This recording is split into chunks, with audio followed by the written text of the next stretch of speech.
ওকে, আমরা প্রিভিয়াস লেকচারে এই পর্যন্ত দেখলাম যে আসলে পোল পিচ আসলে number of slots per pole কিভাবে ইন্ডিকেট করে সেটা আমরা একটু বোঝার চেষ্টা করেছি। তো এখন আমরা নতুন আরেকটা বিষয় স্টাডি করব। তো আমরা ইলেকট্রিক্যাল এঙ্গেল, মেকানিক্যাল এঙ্গেল এবং হচ্ছে পোল পিচ এই জিনিসটার আইডিয়া পেলাম। সো ফর নাও আমরা কয়েল নিয়ে স্টাডি করবো একটু। কয়েল নিয়ে স্টাডি করবো, দ্যাট মিনস অ্যাকচুয়ালি আমরা নতুন যে জিনিসটা শিখবো এটা হচ্ছে কয়েল স্প্যান কি, অথবা এটার আরেকটা নাম হচ্ছে coil pitch. Okay, so coil span or coil pitch এইটা নিয়ে আমরা একটু স্টাডি করব। তো নর্মালি যদি আমি বলি যে আমরা বেসিক্যালি একটা কয়েলকে এভাবে দেখাতে পারি, জাস্ট থিঙ্ক যে এটা একটা কয়েল, রাইট? এখানে আমরা কানেকশন দিব, রাইট? সো এটা এরকম হতে পারে বা এরকমও হতে পারে, এটাও একটা কয়েল হতে পারে। তো আমি অ্যাকচুয়ালি যেটা বলতে চাই সেটা হচ্ছে এটাকে যে আমি কয়েল বলতেছি, এগুলা বা মানে এগুলো হচ্ছে এক একটা single turn coil. Single turn coil কেন? কারণ এখানে একটা কন্ডাক্টর দিয়ে টার্ন আছে, একটাই টার্ন আছে, মানে একটাই লুপ আছে। তো এরকম মাল্টি টার্ন কয়েলও হতে পারে। তো আমরা এখানে সিঙ্গেল টার্ন কয়েল দেখলাম। আচ্ছা, সো এগুলাই মূলত আমরা আমাদের স্লটগুলোতে কি করে থাকি, প্লেস করে থাকি, ঠিক আছে? আচ্ছা, তো আমি যদি কয়েলের মধ্যে একটু দেখি, প্রত্যেকটা কয়েলের বেসিক্যালি দুইটা অ্যাক্টিভ সাইড থাকবে। আচ্ছা, কিভাবে? লাইক আমরা আমাদের প্রিভিয়াস লেকচারগুলোর একটা জায়গায় আমরা ইন্ডিউস টিএমএফ ইকুয়েশন ডেরিভেশন শিখেছিলাম। তো লাইক আমরা এরকম কিছু একটা দেখেছিলাম ওইখানে, যে আসলে কিভাবে ইএমএফ ইন্ডিউসড হচ্ছে একটা কয়েলে, এবং ফাইনাল ইকুয়েশনটা আমরা ডেরিভেশনটা দেখেছিলাম। তো এইখানে যদি আমরা দেখি যে আমরা এখানে একটা কয়েল ইউজ করেছি, রাইট? তো এই কয়েলে আমাদের টোটাল 4টা সাইড ছিল, A B, B C, C D, D A, right? তো আমরা প্রত্যেকটাতেই ইন্ডিউসড ইএমএফ বের করার চেষ্টা করেছি, এবং আমরা দেখেছিলাম যে আসলে এই দুইজন ছাড়া বাকি দুইটা সাইডের ইএমএফ অ্যাকচুয়ালি জিরো, রাইট? এটা আমরা দেখেছিলাম। এবং নিট ইন্ডিউসড ইএমএফ, যেটা নেট ইন্ডিউসড ইএমএফ এর মধ্যে মূলত দুইটা সাইডের ইএমএফই কাউন্ট হয়, কারণ বাকি দুইটা সাইডের ইএমএফ জিরো আসতেছিল। তাহলে আমাদের এইটার এইটাই কাউন্ট হচ্ছিল। তার মানে এগুলোতে কোনো ইএমএফ ইন্ডিউসড হচ্ছিল না, এটাতেও হচ্ছিল না, বাট এই দুইটাতে হচ্ছিল, রাইট? এই যে সিডি আর হচ্ছে এবি, এই দুইটা সাইডে হয়েছিল। তো আসলে তাহলে আমরা এখান থেকে কি বুঝতে পারতেছি? আমরা বেসিক্যালি বুঝতেছি যে আমরা যখন কানেক্ট করতেছি আমাদের এই কয়েলগুলোকে স্লটের মধ্যে রাখতেছি এবং ইএমএফ ইন্ডিউসড হচ্ছে, তখন একটা কয়েলে বেসিক্যালি সবগুলা সাইডে ইএমএফ ইন্ডিউসড হচ্ছে না, হচ্ছে শুধু দুইটা সাইডে। আর কয়েলের যেই দুইটা সাইডে হচ্ছে আমরা ইএমএফ ইন্ডিউসড পাচ্ছি, জিরো হচ্ছে না, সেই দুইটা সাইডকে আমরা অ্যাক্টিভ সাইড বলি। তাহলে একটা কয়েলের বেসিক্যালি দুইটা অ্যাক্টিভ সাইড থাকে, ঠিক আছে? আই থিঙ্ক আমরা বুঝতে পারছি যে আসলে অ্যাক্টিভ সাইড কোন দুইটা হবে বা কেন দুইটা হয়েছে। সো এখন কয়েল স্প্যান বা কয়েল পিচ হচ্ছে একটা কয়েলের দুইটা অ্যাক্টিভ সাইডের মধ্যে যে পেরিফেরাল ডিস্টেন্স, সেটাই। লাইক আমি যদি বলি যে এই কয়েলের এইটা একটা অ্যাক্টিভ সাইড, এইটা হচ্ছে একটা অ্যাক্টিভ সাইড, তাহলে ওদের মধ্যে যে ডিস্টেন্সটা হবে এটাই হচ্ছে কয়েল স্প্যান বা কয়েল পিচ। আর এই কয়েলের জন্য যদি এটা অ্যাক্টিভ সাইড হয় আর এটা আরেকটা অ্যাক্টিভ সাইড হয়, তাহলে ওদের মধ্যে যে ডিস্টেন্স এটাকে আমরা বলতেছি হচ্ছে coil span or coil pitch. Okay, আচ্ছা, ঠিক আছে। এখন যে বিষয়টা, যে কয়েল স্প্যান, এটাকে আমরা নর্মাল ডিস্টেন্স দিয়েও চিন্তা করতে পারি, আবার এটাকে চাইলে আমি এঙ্গেল দিয়েও ডিফাইন করতে পারি। আচ্ছা, এঙ্গেল দিয়ে কিভাবে ডিফাইন করব, এইটা হচ্ছে একটা কোশ্চেন। সেটা আমরা এখন দেখি যে আসলে কি হচ্ছে।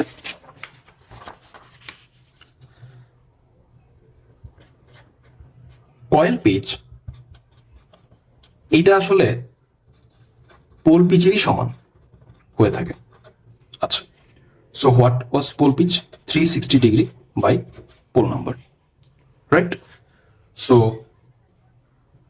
আসলে কিভাবে কয়েল পিচ বা কয়েল স্প্যান এটার ইকুইভ্যালেন্ট বা ইকুয়াল হচ্ছে সেটা আমরা একটু বোঝার চেষ্টা করি। সাপোজ আমরা একটা স্ট্যাটর ড্র করতেছি বোঝার জন্য। এখানে একটা স্লট আর এটার কোরেসপন্ডিং স্লট হচ্ছে এখানে, দুইটাই স্লট আছে, দুইটা স্লট, এবং এটা একটা টু পোল মেশিন, ঠিক আছে? তাহলে আমরা দুইটা স্লট নিয়েছি, টু পোল মেশিন নিয়েছি।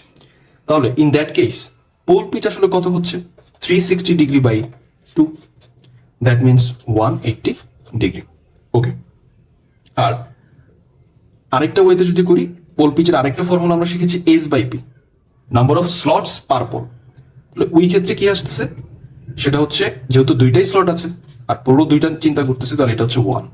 আচ্ছা, তাহলে 1 আসতেছে, ইটস ফাইন, 1 আসলে এটা কোনো সমস্যা না।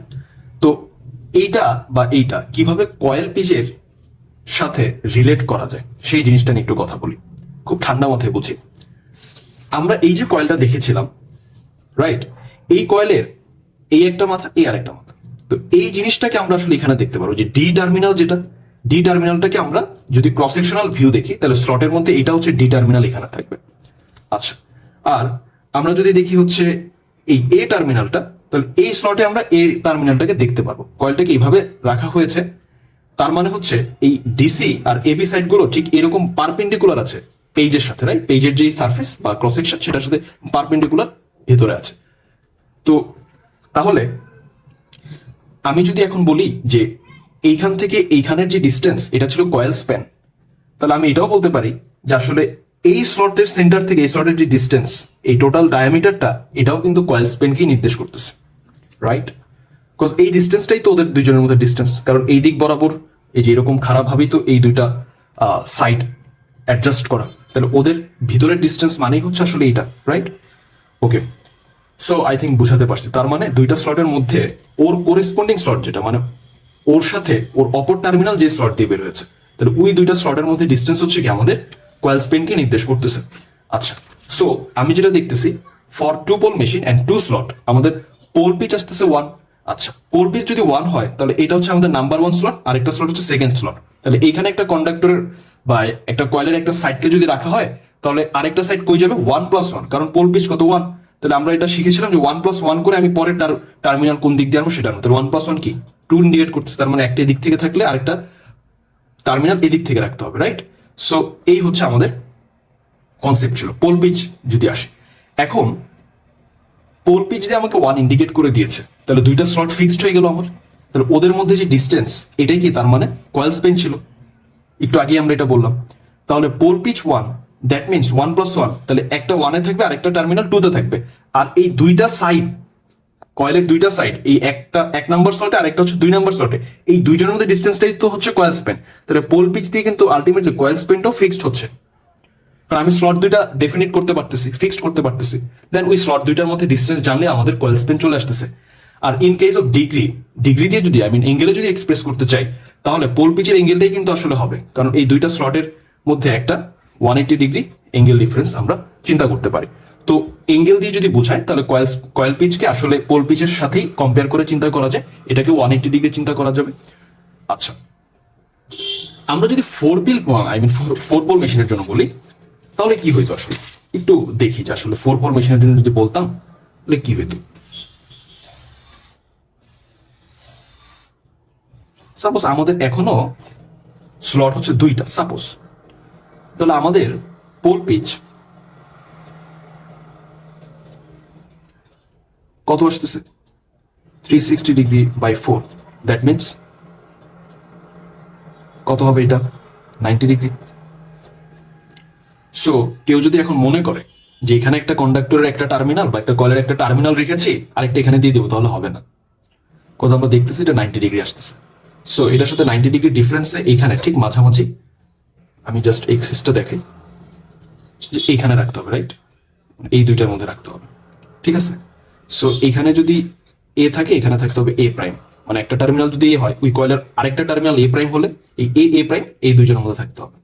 সো পোল পিচ কত 90 হতে হবে, এখানে এখন আর রাখা যাবে না। আচ্ছা, আর আমি যদি S/P দিয়ে চিন্তা করতাম, তাহলে পোল পিচ যদি S/P দিয়ে চিন্তা করতাম, তাহলে হচ্ছে আমাদের তো স্লট নাম্বার আমরা ফিক্সড করি নাই। আচ্ছা থাক, তাহলে এটা আসলে দেখার দরকার নেই, কারণ আমরা স্লটটা আসলে ফিক্সড করি নাই। S/P এস কি বসাবো এটা আমাদের অ্যাকচুয়ালি আমরা দেখতেছি না। আচ্ছা, সো এঙ্গেলের মাধ্যমে আমরা ফিক্সড করতেছি যে আসলে যদি পোল 4টা হয়, তাহলে কয়েলগুলোকে আসলে 90 ডিগ্রি পোল পিচই রাখতে হবে। তাহলে এখন কয়েল স্প্যান কি হবে, এই দুইটা স্লটের মধ্যে যে ডিস্টেন্স এটা, তাহলে এই ডিস্টেন্সটা আমি যে কনফার্ম করতেছি যে এই দুইটা স্লটই হবে, এটা আমাকে কে ডিফাইন করে দিচ্ছে, পোল পিচ। কারণ আগের বার দেখতাম 2 পোলের জন্য এখানে আসছে, এখন পোল চেঞ্জ করছি, পোল পিচ আসতেছে 90, তাহলে স্লট দুইটা আমার ফিক্সড হয়েছে। এখন এই স্লট দুইটার মধ্যে ডিস্টেন্সই হচ্ছে আমার কয়েল স্প্যান বা কয়েল পিচ। তো এই জন্য 90 ডিগ্রি দিয়ে এই কয়েল স্প্যানকে বোঝায়, 180 ডিগ্রি দিয়ে কয়েল স্প্যান এইটাকে বোঝায়, right? So pole pitch, coil pitch একটার সাথে আরেকটা রিলেটেড। আই থিঙ্ক আমি বিষয়টাকে বুঝাতে পারছি যে ওদের মধ্যে আসলে রিলেশন কি। তো আমি কয়েল পিচকে যদি এঙ্গেলের মাধ্যমে এক্সপ্রেস করতে চাই, পোল পিচের যে এঙ্গেলটা সেটা দিয়েই প্রকাশ করা যায়। সো এটাতে কোনো সমস্যা নেই। আচ্ছা, ঠিক আছে। তো আমরা পোল পিচের পরে এখন কয়েল পিচ জিনিসটা কি বা কয়েল স্প্যান জিনিসটা কি এইটা সম্পর্কে একটু স্টাডি করলাম। আচ্ছা, এরপরে আমরা যেটাতে যাব সেটা হচ্ছে আমাদের নেক্সট টপিক, সেটা হচ্ছে হোয়াট ইজ স্লট পিচ। আচ্ছা, তো স্লট পিচ আসলে কি, এটা হচ্ছে একটা কথা। এটা খুব ইজি একটা জিনিস। জাস্ট এটার জন্য আমরা একটা এক্সাম্পল নিয়েছি। স্লট পিচ বিষয়টা খুবই ইজি। কিভাবে ইজি সেটা হচ্ছে, স্লট পিচ তার মানে দুইটা স্লটের কোরেসপন্ডিং দুইটা পয়েন্ট বা সিমিলার দুইটা পয়েন্টের মধ্যে যেই অ্যাঙ্গুলার ডিস্টেন্স, এটাকে আমরা স্লট পিচ বলতেছি। ঠিক আছে? তো তাহলে কি আসতেছে, যেমন আমি এখানে আমাদের অনেকগুলো স্লট আছে। তো যে কোনো দুইটা স্লট, প্রত্যেকটা স্লটের মধ্যে আসলে এখানে আমার ড্র করতে গিয়ে একটু কম বেশি হয়ে গিয়েছে, বাট অ্যাকচুয়ালি হচ্ছে প্রত্যেকটা স্লটের মধ্যে ডিস্টেন্স সেম থাকে। ঠিক আছে?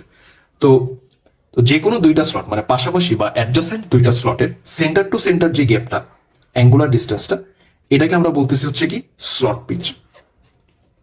Slot pitch. তো এটাকে অ্যাঙ্গেলের মধ্যে এক্সপ্রেস করা যায়। তো আমি এটাকে কিভাবে বের করব? আচ্ছা, ইটস ফাইন, কিভাবে বের করবো এটা একটা কোশ্চেন হতেই পারে। আচ্ছা, স্লট পিচ বের করার একটা ওয়ে হচ্ছে, slot pitch is equals to 180 degree by pole pitch. Okay, এখন এখানে পোল পিচকে আবার ডিগ্রিতে এক্সপ্রেস করা যাবে না। এখানে পোল পিচকে আসলে যে এস বাই পি যে ফর্মুলাটা আমরা শিখেছি সেটা দিয়ে ডিফাইন করতে হবে। ঠিক আছে? যে number of slots per pole, এটা যদি আমরা জানি এবং 180 এটা দিয়ে ডিফাইন করি, তাহলে আমাদের স্লট পিচ চলে আসবে। আচ্ছা, সো এখন প্রশ্ন হতে পারে যে কিভাবে। ওকে ফাইন, এটা বোঝার জন্য আমরা একটু দেখি আমাদের এখানে স্লট কয়টা আছে। এখানে আমাদের স্লট আছে হচ্ছে টোটাল 3 টোটাল 18টা স্লট আছে। ঠিক আছে? আর আমরা একটা 2 পোল মেশিনের জন্যই চিন্তা করতেছি। ওকে, তাহলে 18টা স্লট, পোল হচ্ছে 2, তাহলে আমাদের পোল পিচ হচ্ছে 9, তাই না? তাহলে এখানে পোল নাম্বার হচ্ছে 2, স্লট হচ্ছে 18, তাহলে আমাদের পোল পিচ মানে এস বাই পি এটা আসতেছে কত? 18/2 ইজ ইকুয়ালস টু 9। আচ্ছা, তাহলে স্লট পিচ কি হবে? স্লট পিচ একটু নিচে লিখি আমি। স্লট পিচ হচ্ছে 180 degree by 9, that means 20 degree. So এই স্ট্যাটোর পেরিফেরিতে, হোল পেরিফেরিতে যত স্লট আছে প্রত্যেকের মধ্যে অ্যাঙ্গুলার গ্যাপ 20 ডিগ্রি করে ফিক্স করা লাগবে। So this angle is 20 degree. So I think আমরা স্লট পিচের কনসেপ্টটা বুঝতে পেরেছি। ঠিক আছে? এখানে প্রত্যেকটা অ্যাঙ্গেল হচ্ছে 20 ডিগ্রি, প্রত্যেকটা যে কোনো দুইটা স্লটের মধ্যে অ্যাঙ্গুলার ডিস্টেন্স হচ্ছে 20 ডিগ্রি রাখতে হবে। তো এটা ছিল স্লট পিচের কনসেপ্ট। Okay fine. ঠিক সেম এক্সাম্পল থেকে আমরা আরো একটা বিষয় নিয়ে ডিসকাস করবো, সেটা হচ্ছে হোয়াট ইজ ফেজ বেল্ট বা ফেজ স্প্লিট। হ্যাঁ, আচ্ছা, আমাদের এই যে এক্সাম্পলটা আছে, ঠিক আছে, এই এক্সাম্পলে আমরা 2 পোল মেশিন চিন্তা করেছি, স্লট নিয়েছি 18টা, এবং এটা একটা 3 ফেজ ওয়াইন্ডিং কে ইন্ডিকেট করছে। ঠিক আছে? ওকে, তাহলে আমাদের 3টা ফেজ আছে। আমরা কিন্তু 3 ফেজ কানেকশন কিভাবে দেওয়া লাগবে, কতটুকুতে রাখতে হবে, এটা কিন্তু আমরা জানি, রাইট? ওকে, আচ্ছা, এটা কিভাবে 3 ফেজ হলো? এটা 3 ফেজ ডিস্ট্রিবিউটেড ওয়াইন্ডিং। আমরা আমাদের প্রিভিয়াস লেকচারে আমরা যখন এমএমএফ ডিস্ট্রিবিউশন পড়েছিলাম, আমরা বলেছিলাম যে আমরা চাইলে একটা ফেজের স্লটগুলোকে, একটা স্লটেই সব কন্ডাক্টরগুলোকে না রেখে, কয়েলগুলোকে না রেখে, আমরা একটা সাইনোসয়েডাল বিহেভিয়ারে চাইলে আমাদের স্লটগুলোকে আরো বাড়াতে পারি এবং আমাদের কন্ডাক্টরগুলোকে ওই স্লটে একটা সাইনোসয়েডাল বিহেভিয়ারে রাখতে পারি, যাতে করে এমএমএফ এর ডিস্ট্রিবিউশনটা আরো প্রপারলি সাইনোসয়েডাল হয়। আমরা এটা আমাদের প্রিভিয়াস লেকচারে দেখেছিলাম। আমরা যদি কেউ না দেখে থাকি, আমরা কাইন্ডলি সেখানে দেখে আসি, তাহলে আমাদের জন্য ইজি হবে। তো তার মানে ডিস্ট্রিবিউটেড ওয়াইন্ডিং নিয়ে আমাদের আই থিঙ্ক খুব একটা ঝামেলা নাই। তো আমি যেটা করেছিলাম যে আমরা যখন 3 ফেজ ইএমএফ প্রোডাকশন পড়েছি, আমরা জাস্ট টোটাল 6টা স্লট নিয়েছিলাম। একটা ছিল 6টা স্লট কি, এখানে একটা ছিল, এখানে একটা ছিল, এখানে একটা ছিল, মানে 120 ডিগ্রি গ্যাপে গ্যাপে আমরা স্লটগুলোকে রেখেছিলাম, if I am not wrong. আবার এ এর জন্য এ প্রাইম ছিল, বি এর জন্য বি প্রাইম ছিল, সি এর জন্য সি প্রাইম, এইভাবে করে টোটাল 6টা স্লট ছিল। আচ্ছা, এখন আমি যেটা করেছি, এইটা আমাদের এ ফেজ, এটা আমাদের এ ফেজ। ওকে, আচ্ছা, এইটা আমাদের এ প্রাইম ফেজ, এইটা বি, বি প্রাইম, এটা সি, সরি এটা হচ্ছে সি, এটা হচ্ছে সি প্রাইম। আচ্ছা, তো স্লট এখন তিনটা করে কেন? আগে তো একটা করে ছিল, ওই যে আমি ডিস্ট্রিবিউট করে দিয়েছি, মানে যত প্রপারলি ডিস্ট্রিবিউট করা যাবে, মানে একটা স্লটে সবগুলা কয়েলকে না রেখে প্রপারলি ডিস্ট্রিবিউট করা যাবে, ইএমএফ তত সাইনোসয়েডাল হবে। এটা নিয়ে আমাদের একটা ডিফারেন্সিয়েশন ফিচার আসবে আমরা যখন হারমোনিক্স নিয়ে পড়বো, এবং আমরা দেখবো যে আসলে ডিস্ট্রিবিউটেড ওয়াইন্ডিং গুলো কিভাবে হারমোনিক্সকে রিমুভ করতে পারে, হারমোনিক প্রবলেমগুলোকে। তখন এই ডিস্ট্রিবিউশনের কেসটা আমাদের কাছে আরো ক্লিয়ার হয়ে যাবে। সো ফর টাইমিং আমরা বলতেছি এটা একটা ডিস্ট্রিবিউটেড ওয়াইন্ডিং, একটা জিনিস বোঝার জন্য। সো যেহেতু এখানে তিনটা করে স্লট, তাহলে এখানে একটা কয়েল, এখানে আরেকটা কয়েল, তাহলে ওর তিনটা স্লট আছে, তাহলে এ ওয়ান এর কোরেসপন্ডিং একটা থাকবে এ ওয়ান প্রাইম, রাইট? তারপর হচ্ছে A two prime, A three prime, এরকম ভাবে বি সি এর জন্য থাকবে।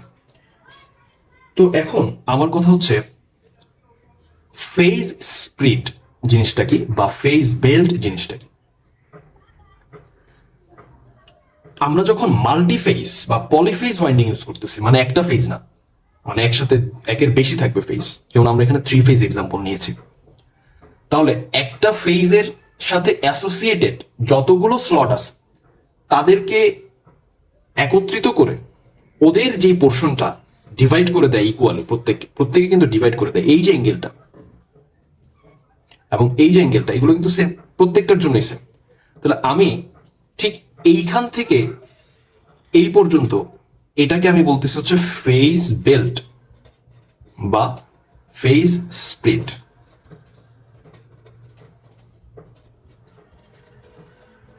ওকে, আচ্ছা আচ্ছা, তার মানে আসলে ফেজ বেল্ট বা ফেজ স্প্লিট বোঝাচ্ছে ওই ডিস্টেন্সটুকুকে বা ওই অ্যাঙ্গুলার ডিস্টেন্সটুকুকে যেখানে আমাদের একটা সেম ফেজের সবগুলো স্লট অ্যাডজাসেন্ট থাকবে, পাশাপাশি থাকবে, ওদেরকে নিয়ে আমার যে ডিস্টেন্সটা ইকুয়াল করে আমি প্রত্যেকটা ফেজ এইভাবে ডিস্ট্রিবিউট করবো এই পোর্শনগুলোকে, রাইট? যেমন এই অ্যাঙ্গেলগুলা ও এর জন্য যে যা হবে বি এর জন্য তাই হবে, যেমন বি এর স্লটগুলোর জন্য অ্যাঙ্গেল যা সেম হবে, ইকুয়াল ডিস্ট্রিবিউট হবে তিনজনের মধ্যে।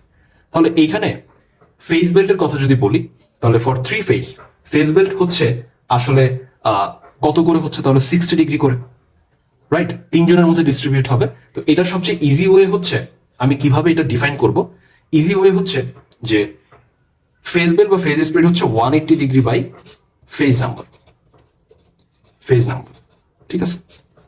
So for three phase 180 degree by 3, that means 60 degree, এই অ্যাঙ্গেলটা 60, এভাবে করে এরকম প্রত্যেকটাই হচ্ছে 60, সব মিলিয়ে হচ্ছে 360 ডিগ্রি হবে। তাহলে আমরা এই এক্সাম্পলে স্লট পিচ শিখেছি। স্লট পিচ ছিল হচ্ছে দুটো অ্যাডজাসেন্ট স্লটের মধ্যে অ্যাঙ্গুলার ডিস্টেন্স, এবং এটাকে আমরা বের করতে পারি হচ্ছে 180 ডিগ্রি বাই পোল পিচ করে, I mean 180 degree by number of slots per pole, এটা করলে আমরা স্লট পিচটা পেয়ে যাব। আরেকটা ছিল আমাদের ফেজ বেল্ট বা ফেজ স্প্লিট।